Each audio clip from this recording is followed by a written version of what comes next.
Good morning everyone.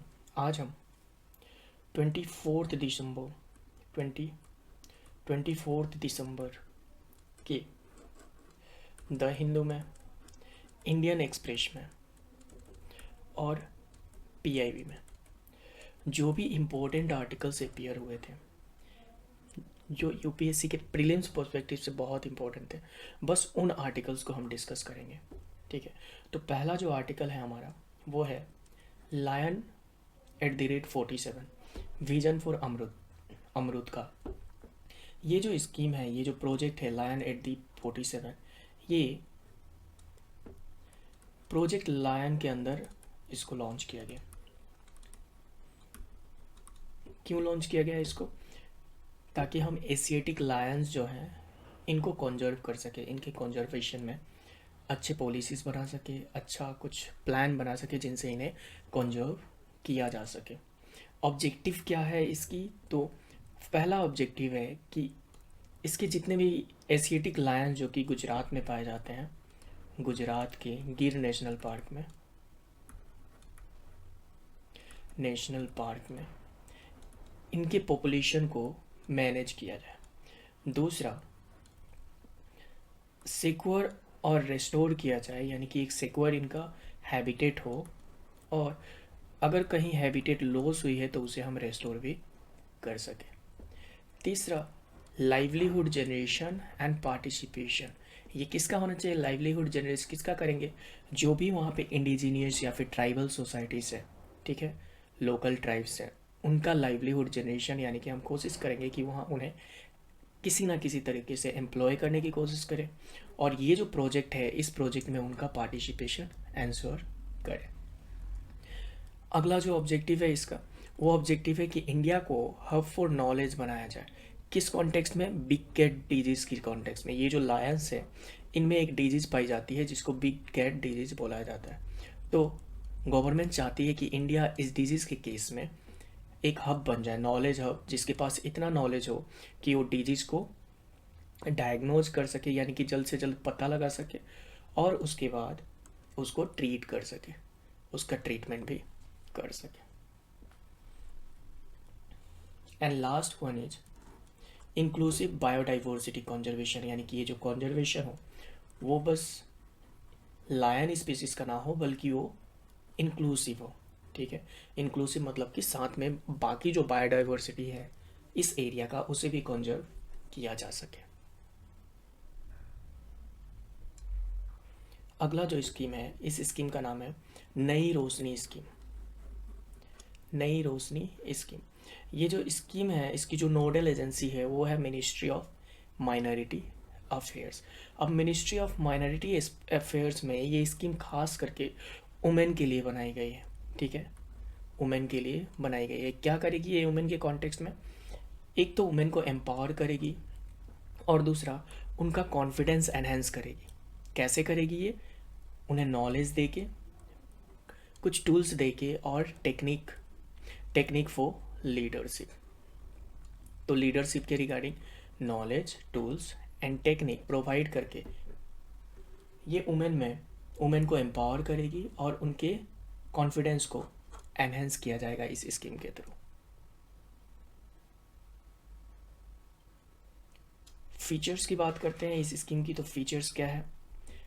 इस scheme के अंतर्गत 6 डे की ट्रेनिंग दी जाएगी। जो भी वुमेन यहाँ पे सेलेक्ट होती हैं या फिर जो एलिजिबल हैं उन्हें 6 डे की ट्रेनिंग दी जाएगी।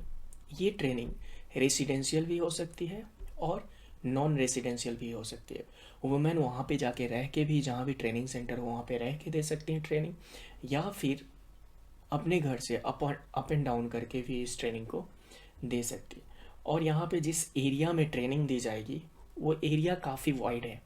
हेल्थ एंड हाइजीन हो गया, लीगल राइट्स हो गए, ठीक है, वुमेन एम्पावरमेंट हो गया, वुमेन के राइट्स हो गए, उसके बाद फिर स्वच्छ भारत अभियान हो गया, यानी कि जो भी चीज़ वुमेन को एम्पावर करता है ना वो सारे सेक्टर्स यहाँ पे इंक्लूडेड है। इवन फाइनेंशियल सेक्टर्स भी, फिनटेक नॉलेज भी यहाँ पे इंक्लूडेड है। वुमेन की जो एज होनी चाहिए वो कितनी होनी चाहिए? वुमेन की एज 18 से 65 के बीच होनी चाहिए अगर उन्हें इस स्कीम का लाभ उठाना है तो। इम्प्लीमेंटेशन कौन करेगा? बहुत सारी इम्प्लीमेंटिंग एजेंसीज होती हैं उनके थ्रू इम्प्लीमेंटेशन होता है इस स्कीम का, या फिर एनजीओज़ के थ्रू होता है। तो इम्प्लीमेंटिंग एजेंसीज भी कर सकती हैं और एनजीओज़ भी इनका इम्प्लीमेंटेशन कर सकती हैं। एलिजिबिलिटी क्या है किसी भी वुमेन की? अगर किसी भी वुमेन की या फिर उसकी फैमिली इनकम जो है वो 2.5 लाख से कम है, एंड ये जो इनकम होगी वो ऑल सोर्सेज से होगी, यानी कि किसी भी सोर्स से उनका इनकम 2.5 लाख से कम है, तो ऐसी वुमेन इस स्कीम के लिए एलिजिबल है। अगला जो आर्टिकल है वो आर्टिकल है जेल बोर्ड से रिलेटेड। जेल बोर्ड ये जो बोर्ड्स हैं, जेल बोर्ड्स, ये किसने जनरेट किए या फिर किस यूनिवर्सिटी ने इन्हें बनाया? ये हैं जॉन हॉपकिंस यूनिवर्सिटी, इन्होंने जेल बोर्ड बनाया। जेल बोर्ड मतलब जेल से बने हुए बोर्ड्स, ठीक है। इन जेल बोर्ड्स को बनाने के लिए गेलाटिन का यूज किया गया है। जो केमिकल यूज हुआ है उसका नाम क्या है? गेलाटिन। जेल बोर्ड्स मतलब ऐसे ऐसे जेल्स हैं और ये बोर्ड की तरह काम करेंगे। इनको सॉफ्ट बोर्ड भी कहा जाता है। जस्ट इमेजिन कर लीजिए कि ये कोई जेल है, जैसे आप जो बालों में जेल लगाते हैं वो जेल के इतने छोटे टुकड़े इमेजिन कर लीजिए, तो ये जो जेल बोर्ड बिल्कुल ही उस जेल की तरह दिखेंगे। यह जेल बोर्ड गेलाटिन से बनाए गए हैं एंड इनको मूव करने के लिए, एक जगह से दूसरी जगह मूव करने के लिए किसी भी अलग से पावर सोर्स की ज़रूरत नहीं होती है, यानी कि ये बिना पावर के ही मूव करते हैं। सॉफ्ट रोबोटिक्स के फील्ड में ये जेल बोर्ड का इन्वेंशन एक एडवांसमेंट, यानी कि एक अलग माइलेज सेट कर सकता है, ठीक है। यानी कि सॉफ्ट रोबोटिक्स के फील्ड में इसका बहुत ही ज़्यादा इम्पोर्टेंट है। अगला जो है ये है 3D प्रिंटिंग। तो इसमें ये जेल बोर्ड्स को बनाने के लिए हमने 3D प्रिंटिंग का भी यूज किया है और जेल बोर्ड की मास प्रोडक्शन भी पॉसिबल है, यानी कि बहुत ही कम समय में हम बहुत ही ज़्यादा जेल बोर्ड्स बना सकते हैं। जिस प्रिंसिपल पे ये काम करता है, यानी कि अगर इसको मूव करने के लिए कोई पावर सोर्स नहीं चाहिए, तो आखिर ये मूव करता कैसे है, किस पावर के थ्रू मूव करता है? तो ये स्वेल करता है और फिर श्रिंक करता है। पहले ऐसे स्वेल करता है, फिर ऐसे श्रिंक करता है, फिर से स्वेल करता है, फिर से श्रिंक करता है। और ये स्वेलिंग और श्रिंकिंग क्यों होती है? टेम्परेचर डिफरेंस की वजह से।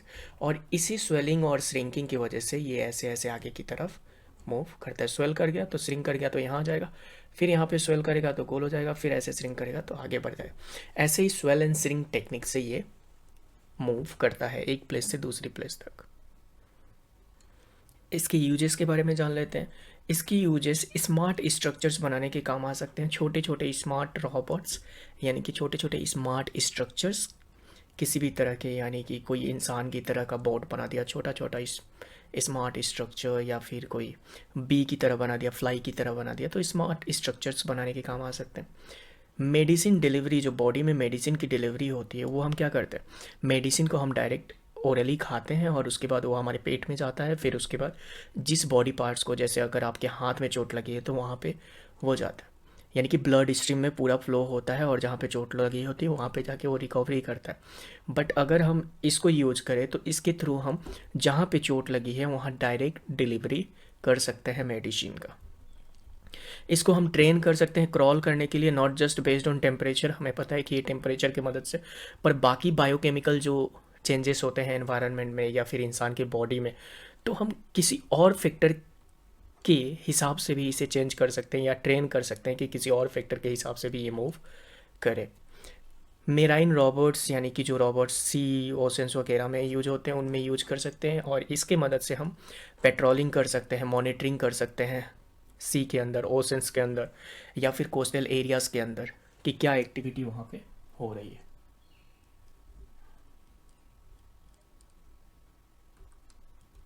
अगला जो आर्टिकल है वो है वैनू बापू ऑब्जर्वेटरी के रिगार्डिंग।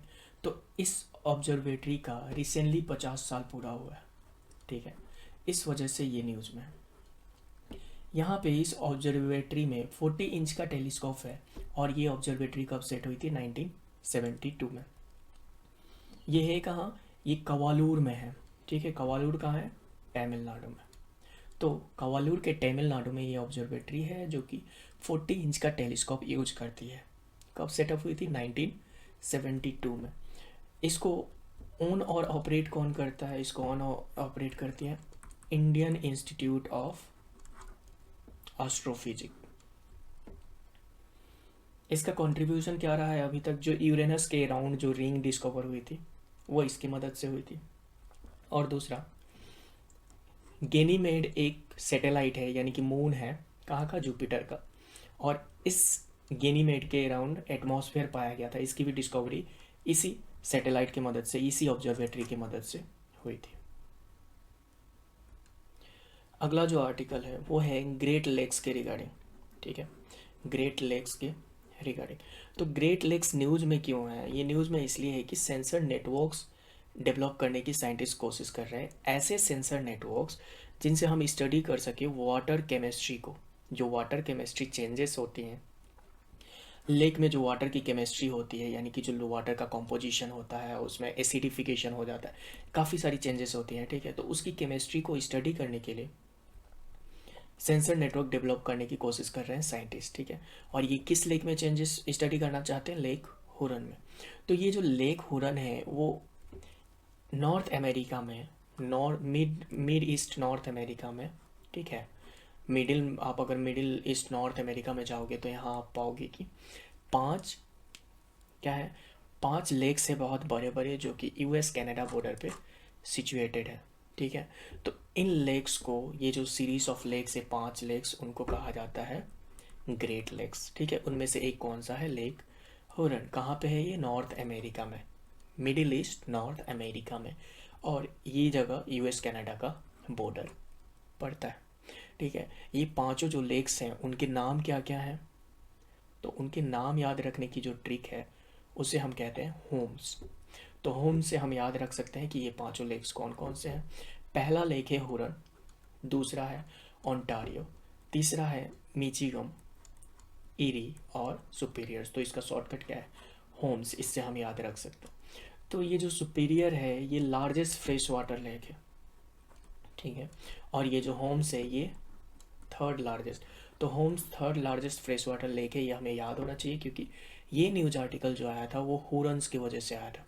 तो इसके बारे में तो हमें पता होना ही चाहिए। सेकेंड लार्जेस्ट लेक कौन सी है? तो वो है विक्टोरिया।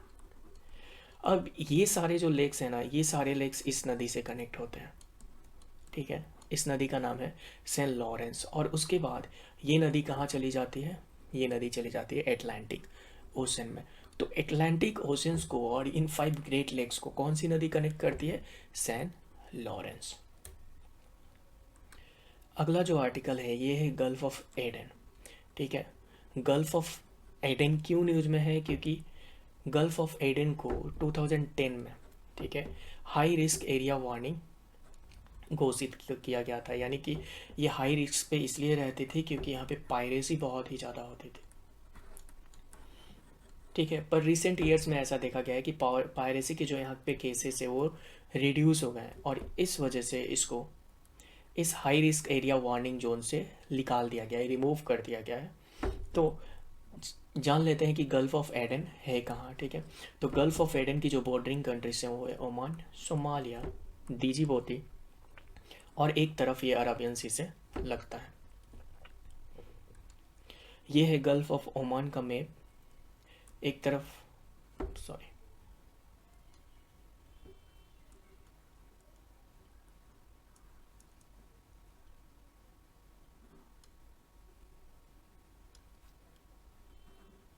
एक तरफ यहाँ पे येमन है, दूसरी तरफ सोमालिया है।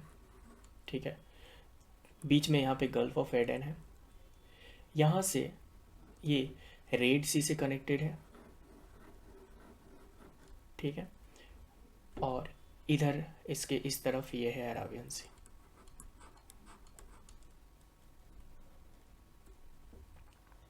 इसी के साथ हमारा आज का न्यूज़पेपर आर्टिकल डिस्कशन होता है ख़त्म। मिलते हैं फिर नेक्स्ट डिस्कशन में, तब तक के लिए थैंक यू।